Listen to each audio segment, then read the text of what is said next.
Привет всем, с вами я, Janie, и это College Russian.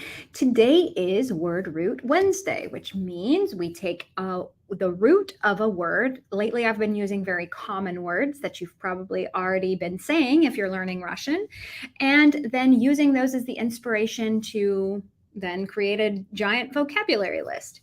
So today we are going to learn 30 new words in 30 minutes, 10 verbs, 10 adjectives, 10 nouns. So let's go ahead and get started. Today's root is жить, жив. Okay, so just a quick preview of all the words you're going to learn today. So all the words you're going to learn today are right here: verbs, adjectives, nouns. There you go. And then this is the phrase you've probably been saying. If you're just starting out in Russian, you've probably been saying this phrase. Где ты живешь?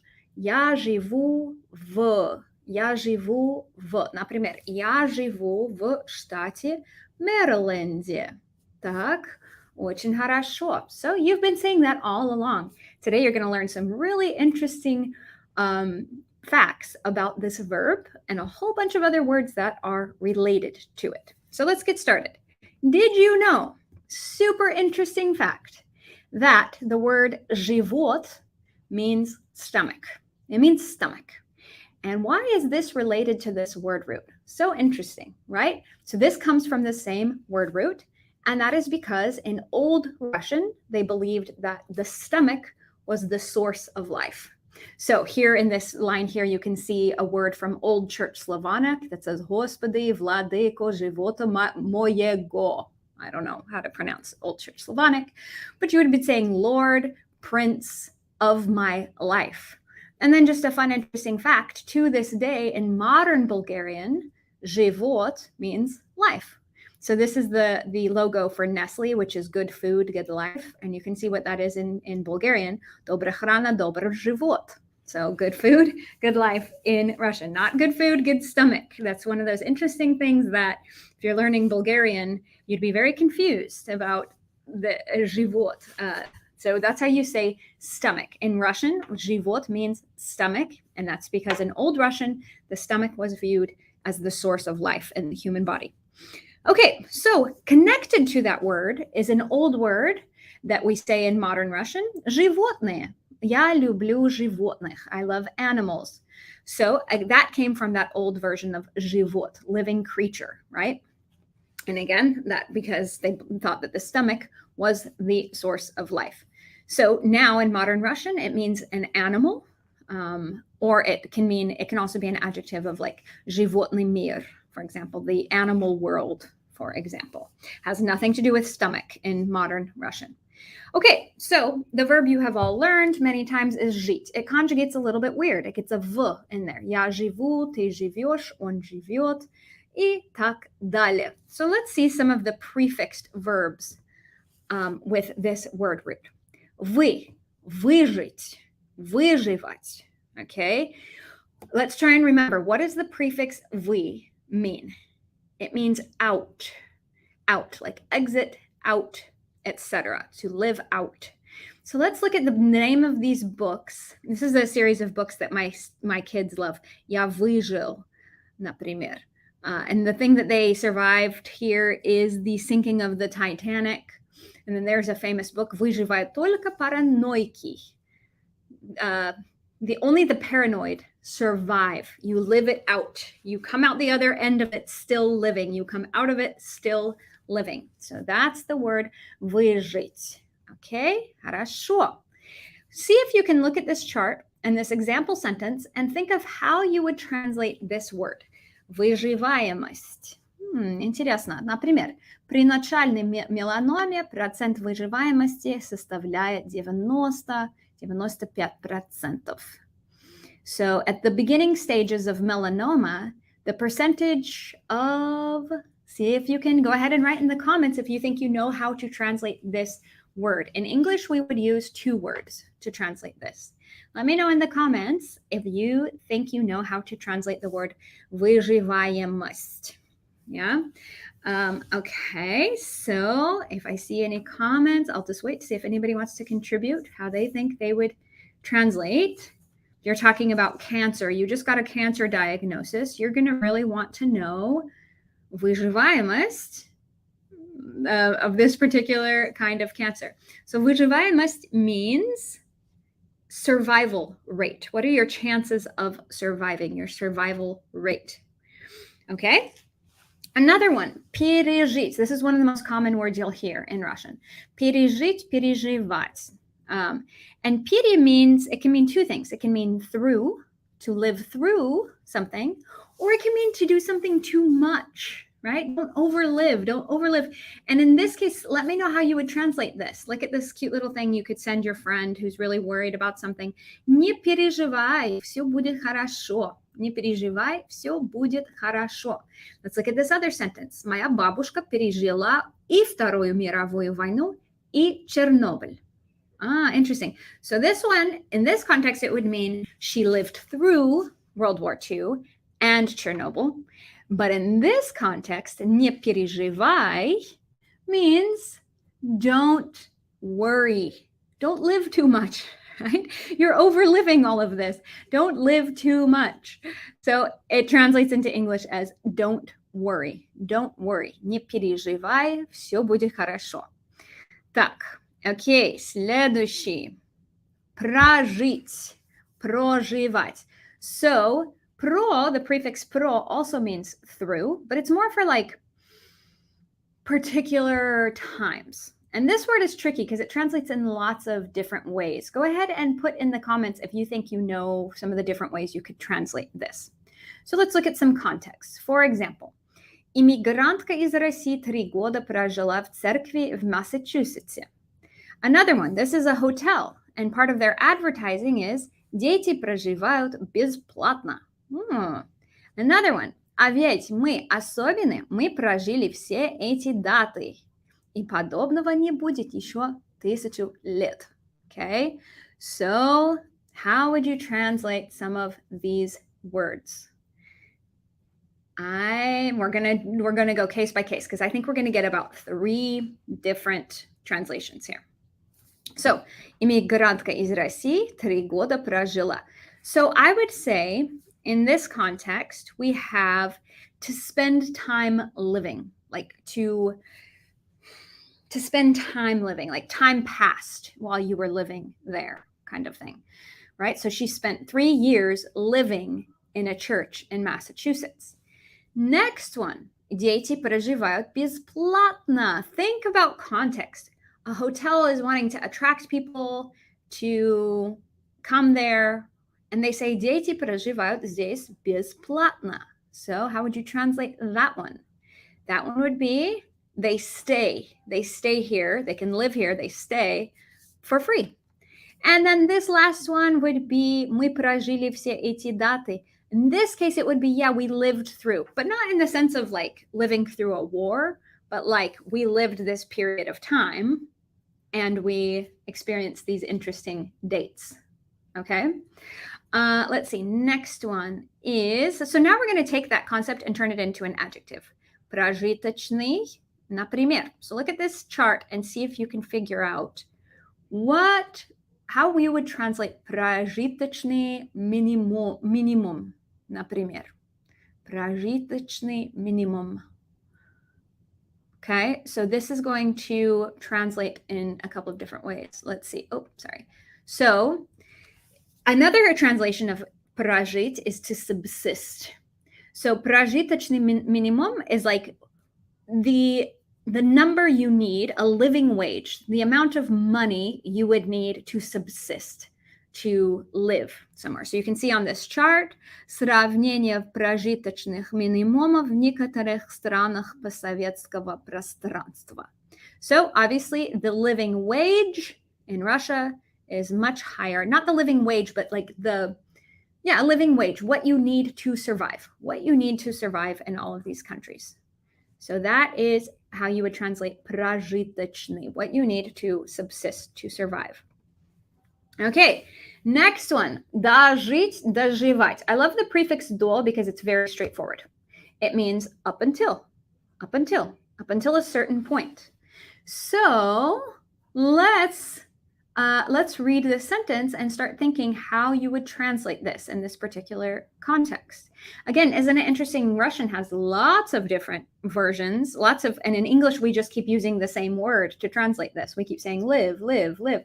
But in Russian, there's a whole bunch of different words. So, например, почему мужчины в России так часто не доживают до пенсий? So, мужчины is men in Russia. They don't something until retirement. What do you think that means? How would we translate that into English? Не стесняйтесь, оставляйте комментарии. Как вы думаете, попрактикуете ваши навыки перевода? Как вы думаете, как переводится это слово? Доживать. Почему мужчины в России так часто не доживают до пенсии? Okay, I'll give you a little bit longer and then I will translate it. So in English, we would translate this as to live until, right? We have to use two different words. In Russian, it's just one word because of their prefixes that are so expressive. So why don't men in Russia, or why is it that men in Russia so often... Good, да, здравствуйте всем. Good. So everybody's now answering this question. I was wanting you to translate it, but that's true. Да, почему мужчины в России так часто не доживают до пенсии? So why do men in Russia do they often not even live until retirement? И это правда. You guys want to hear a really sick joke that I used to tell my students? So my students used to always confuse девушка and дедушка. So you would have a guy, a young boy wanting to talk about his girlfriend, but he kept saying, dedushka, dedushka. So I came up with a really morbid, dark joke that helps them remember. And I said, well, do you guys know when you're in Russia, you don't see a lot of grandpas. And why is that? Because the grandpas are all dead. Okay, that's a really stupid joke, but it works. And the students remember that dedushka is grandpa, the people who are most likely to be dead, and devushka is a girlfriend or a girl. So again, stupid joke, but it works, and students remember the difference between dedushka and devushka. Okay, очень хорошо. So, доживают, дожить, to live until. Так, очень хорошо. Следующий. This is a really hard one to translate, so I will love your input on this one. И жить себя, and it's specifically this phrase, и жить себя. So here's a couple of different examples. Oh, by the way, I love this this psychologist. He's really awesome. I love his videos on YouTube. Отношения себя изживают. So is means from, out, to the point of emptiness, to the point of exhaustion, etc. So, почему отношения себя изживают? Why do relationships something? How would you translate изживают в этом контексте? Then we would have a different translation for this one about Kudrin. Изжила себя, в кавычках, Kudrin раскритовал модель российской экономики. So, he says something about the Russian economy. Kudrin, he's like an economist in Russia, criticized the model of the Russian economy. How does that one translate? Изжила себя. Interesting. I'd love to see your translations, but let's think. Something lives to the point where it just doesn't exist anymore. How would you translate that? Relationships maybe do this. Maybe maybe like fashions do this. Technology definitely does this. How would you translate it? Let me hear. I want to see your translations of these words. What does it mean if something изживает себя? Or давно уже изжил себя? Например, пейджеры давно уже изжили себя. Так. Okay, so let's translate. The first one is почему отношения себя изживают? This one would be, and this is a good word for you if you're learning English. I would say this They live themselves out. They fizzle out. They fizzle out. They die out, right? Relationships fizzle out. They die out to a certain degree, right? Now this one, the model of the Russian economy, изжила себя, has become obsolete. It's lived its time, right? It's lived its time, and now it is no longer relevant. It has lived its time out. Вот. Окей, следующий. Зажить. Зажить, заживать. This one has nothing to do with living. I'm just going to warn you right now. The translation has nothing to do with living.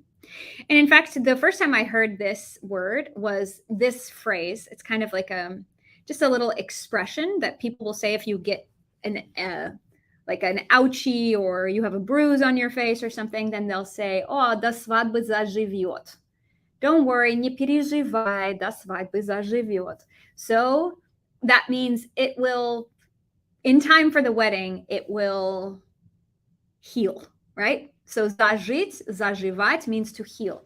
So let's try translating this. Rana is a wound. So what are you asking here? Почему рана, the wound, так медленно заживает?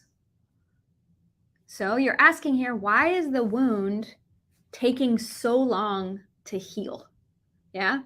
Why is the wound taking so long to heal? I mean, and you can kind of see it, like za means closing up, etc. So there's an example of something where you can't necessarily see the obvious connection with the word root. Here's another one. Прижиться, приживаться. Okay, so the prefix pri means connecting to, arriving to. So think about it. If you live to a certain situation, yeah, good.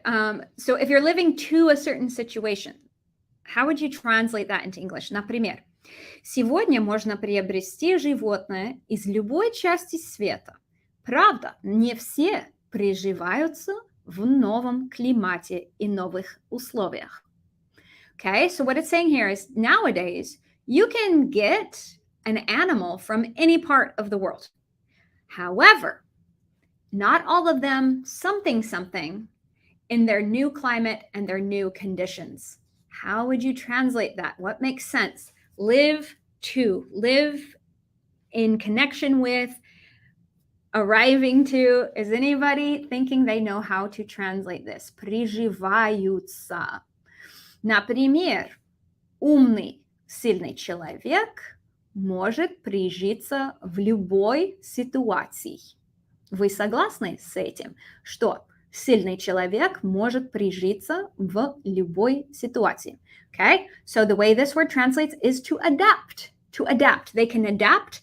They can acclimate in any situation, in a new climate, in new conditions, etc. Okay, следующий. Ужиться. This is another one that it's hard to see kind of the connection with the root. But, например, не сможешь ужиться, тогда просто, I can't see what the word is behind. Подбухивай. Yeah, good, молодец. Скорее привыкнуть к любой ситуации. Синоним. Прижиться, привыкнуть. Okay, не можешь ужиться. So imagine you're living with a roommate, but не можешь ужиться. So then Leonardo DiCaprio here recommends тогда просто подбухивай периодически. So he's like, all right, you can't do this with your roommate. All right, you guys should just get drunk together from time to time. What's something you can't sometimes do with your, it's in front of me. What am I talking about? It's right there on the slide. To get along. So he's saying you can't get along? All right, just get drunk together from time to time. So, очень хорошо. This is a good one. Нажиться. I love this prefix. Na, and then the reflexive ending ся means to do that verb up until the point you're satisfied. Okay? So this is interesting though, because you wouldn't notice the connection to the word root. So, жительница Волгореченска, I don't know how to pronounce that one. I've never said that word in my life. Попыталась нажиться на пандемии. So she tried to really live it up and or to profit from right? She tried to really live to satisfaction, i.e. to profit from the pandemic. Here's another one. Оживить, оживлять. О means like around something, really to like flesh something out and to go in all like around something. So if you оживить something, it would be, here's an example. It can translate in a couple different ways. Американские ученые смогли оживить свинью спустя, I can't see what is there. Спустя час после смерти. Okay, so imagine смерть means death. A pig died, and these American scholars were able to do what to the pig an hour after it died? Think about it. Let's think about what English word would work here. It's a big word. We could say it in a couple of different ways. We could say either they were able to bring it back to life, or a big, more fancy scientific word. Some of these commentary are funny. So a big scientific word would to be to resuscitate. Resuscitate. They were able to resuscitate a pig, bring it back to life an hour after death. Okay. Then we have kind of a different, more abstract thing. Оживить фото. Например, надо использовать Photoshop, чтобы оживить фото. Which means to animate. So if you're going to school studying animation, ты хорошо оживляешь фото, например. You're doing animation type thing, to animate a photo. It can also be like about a person who's very lively as well. They've got a very lively personality. They're very animated. It can also mean, like, let's look at this example. В Токио самый оживленный в мире перекресток за 180 секунд. Дорогу здесь переходит 2500 человек. Okay, so they're talking about something kind of crosswalk where in 180 seconds, 2,500 people cross it. So what kind of a crosswalk would that be? Would that be a boring crosswalk? No, it's it's an animated, there's lots of people. Which speak Russian, you said, how do you spell it? Which verb are you talking about? Resuscitate. Geez, I don't even know how to spell it off the top of my head. I need to check. Resuscitate. Geez, maybe another person can tell him how to spell resuscitate. There we go. Thank you. Спасибо. Geez, I don't even know that one off the top of my head. Okay, хорошо. Следующий. Now we're getting into our adjectives. Okay, so живой. And you see this one a lot in short form adjectives. Он еще жив. So this is the famous poster by Mayakovsky, famous poem. Ленин жил, Ленин жив, Ленин будет жить. So now that you know all these different words of all these different versions of жить, you might be able to translate this. Ленин жил, Ленин жив, Ленин будет жить. Let me know what your translations are. I'd love to hear it. Lenin жил, past tense. Lenin lived. Lenin жив. Lenin is alive. And then Lenin будет жить. Lenin will live. So a fun little joke, if you walk into somebody's house, you might say, тук-тук, есть кто живой? Right? So if you walk somewhere, you can't hear anybody. That's kind of something you might say if you walk into a room and you'd be like, тук-тук, есть кто живой? Is anybody alive in here? Is anybody alive in here? Where is everybody? So that's a fun kind of phrase. So живой means alive. Он жив. Она жива. А слава Богу, она жива. Like she's alive. Да? Живущий. This is what's called an active present participle, and it's created from the они conjugation of the verb, and then you put this she on the end of it. Okay, so let's try translating it. Москва начала штрафовать россиян, живущих без регистрации. Foreigners. If you've never been to Moscow before, you can't just show up in Moscow and just hang out in Moscow. Nope. Надо сделать регистрацию. You need to do registration. So this one says, Moscow started fining Russians who are living in Moscow without registration. So do not go to Moscow and live in Moscow without doing your registration. Это будет большой Капец, большая проблема. Особенно, если вы иностранец. Это полный кошмар. Так, okay. Good. Registration for long term. But for foreigners, Peter, I think they have a short period of time. You can only be in St. Petersburg or Moscow for 3 days without registration, at least when I lived there. You can only be there for 3 days. You have to be in transit without registration. So if you go to a hotel, they'll do your registration for you. Thank goodness. Okay, следующий. Пожилые. Интересно. If you're on the metro or a bus в Москве, you're going to see this sign. You can see the kind of pictures of the people you should give your seats up to. Уступайте места пожилым людям, как это, инвалидам, пассажирам с детьми и беременных женщинам. So these are the people it's polite to offer your seat to. Right. Thank you. Пожилой. Пожилым людям. Уступайте места пожилым людям.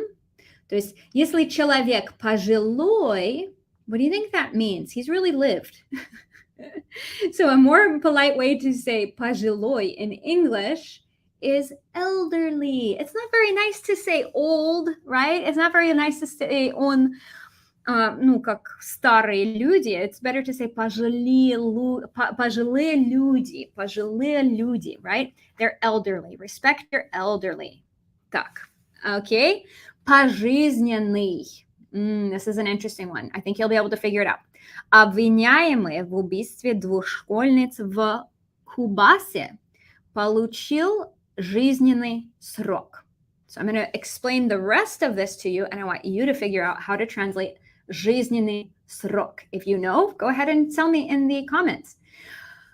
So the person who was convicted of the murder of 2 schoolgirls in Kubas, I cannot read it because it's blocked on my screen, got some sort of sentence.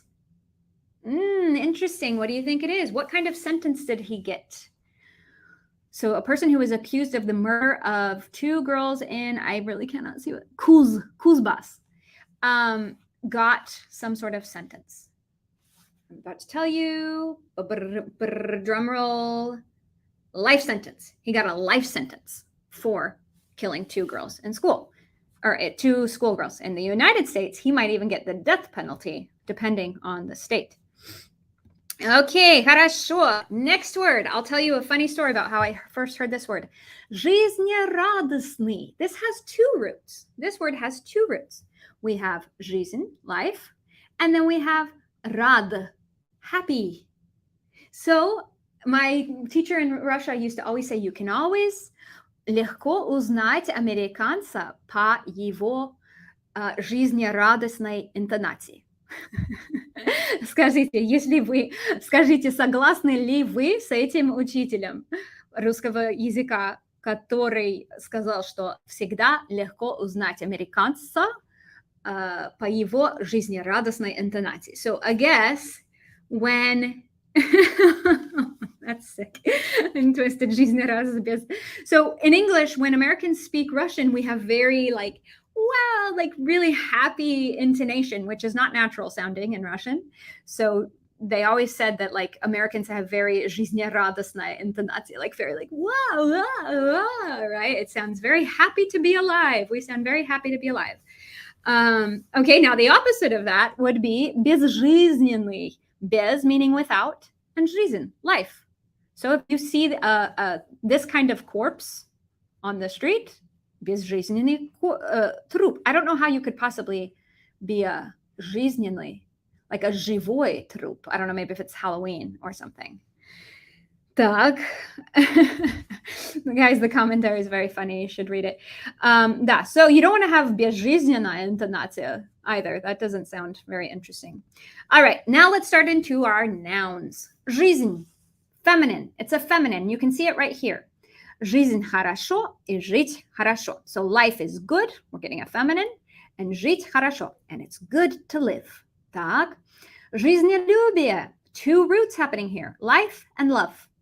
What is that? Жизнелюбие означает радость бытия, истинный интерес и вкус к жизни.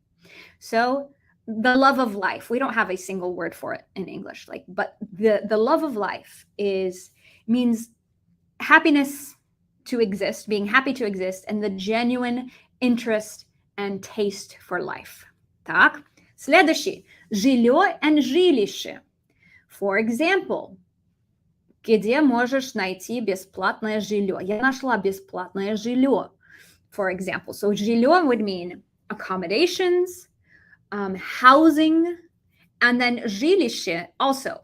Those two, for the most part, да, жить, как говорится, хорошо, а хорошо жить еще лучше. That's a famous quote from the movie Kafkaskaya Plenitsa, I believe. Tell me if I'm right. I believe that is a famous quote from Kafkaskaya Plenitsa. Вот.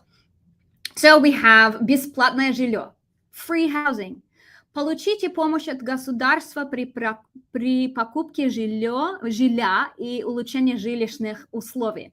So get help from the government upon buying housing and improving your living situation. You need to improve your жилищные условия, your living situation. Another one here, see if you can guess this one. Общежитие, two roots. Общее, meaning common or shared, and житие. And most commonly, студенты живут в общежитии. Where do students live at universities? In the common living, the dorm. Так. Okay, следующий. Remember, I've told you before that anytime you see the suffix tel on the end of a word, it means a person who does that verb. Okay, so for example, when you're talking about your parents, у родителей, the people who родили, gave birth to you, the person who gave birth, the thing that did that. Учитель. Учить means to teach or to learn. The person who teaches is a teacher. Okay. And then lastly, a fun little thing from culture in Russia, which if you haven't been there, you don't know about this, but a big thing in, well, especially American cities, but also in Moscow, is bomsh. Bomsh. So when you look at this word, you can't necessarily see that it has our root word in it, but it does. I'm going to show you. Who knows? Bomsh, I think it's an amazing word. It sounds awesome. It sounds like a bum in English, which is slang for a homeless person in English. So I went many, many years not knowing that this is an abbreviation of something, right? So let me know in the comments if you know what this is an abbreviation. It actually has 4 words. So bomsh, there you can see bomsh. And when I lived in Russia, exactly. So it's an abbreviation of 4 different words. And it just sounds so good in Russian. When I lived in Moscow, the бомжи, they would get on the circle, the кольцевая линия, and they would just go around and around and around. It never stops. And so they could just stay nice and warm. So I saw this kind of thing in the metro all the time. So бомж stands for, oh, I missed it. Oh, crap. It stands for без определенного места жительства. Yes, thank you. Мой православный мир wrote that in there for me. I thought I had a slide with it, but apparently it got deleted. So it stands for без определенного места жительства. So a бомж is a person without a specific place of residence. So that is the technical, politically correct term, but in Russian speech, it just gets called бомж. It's pretty clever, if you ask me. And then lastly, and most fun, because I thought it was depressing to, in American, we say homeless, but remember in English, we do have slang. It's not politically correct, but you can call somebody a bum. Like somebody's a bum. There's lots of bums hanging around. The ACLU might get mad at you for that, but you can call homeless people bums as well. Okay, and then lastly, we'll end on a happy note. Жили-были. What's a жили-были? Жили-были. So жили-были comes from old fairy tales. And that is because, so a жили-были can be a fairy tale, but it comes from fairy tales in which the first line is always, not always, but usually is жили-были дед да баба да внученька Маша. Жил-был старик со своей старухой у самого синего моря. Right? So, how do fairy tales often start? Think about it in English. What's the English equivalent of this? How do our fairy tales start? Жили-были дед да папа да внученька Маша. Long ago, but we have a better word for it in English. Think about it. How does a I'm trying to not give it away. Long ago and far away. Yes, but even better would be once upon a time there lived a grandpa and grandma and their little daughter, Masha. So, a жили-были is also a fairy tale. And that comes from that very common first line of old fairy tales, which the equivalent would be once upon a time there lived. Okay, это все на сегодня. I will not be able to do Musica Monday on Monday, потому что это день рождения моего старшего сына Дмитрия, и я буду готовить борщ и пирожки, потому что он очень любит русскую еду и всегда на свой день рождения просит русскую еду. Да, то есть не будет лайвстрима в понедельник. I will not be able to do a live stream on Monday. It's my little boy's birthday. Actually, he's not little anymore. He's 13. But it's my son's birthday, and so I will be cooking and getting Russian food ready for him. Так, хорошо, это все. Leave your comments below and some of your good translations, especially for some of those difficult ones like прожить, stuff like that. Those ones are really hard to translate into English. Everything we just kept using the word live over and over again, but Russian is much more expressive. Okay, хорошо, это все. Leave a comment below. Let me know other words you'd love to see me analyze, and what new things you learned today. Хорошо, это все. До свидания. Увидимся на следующей неделе.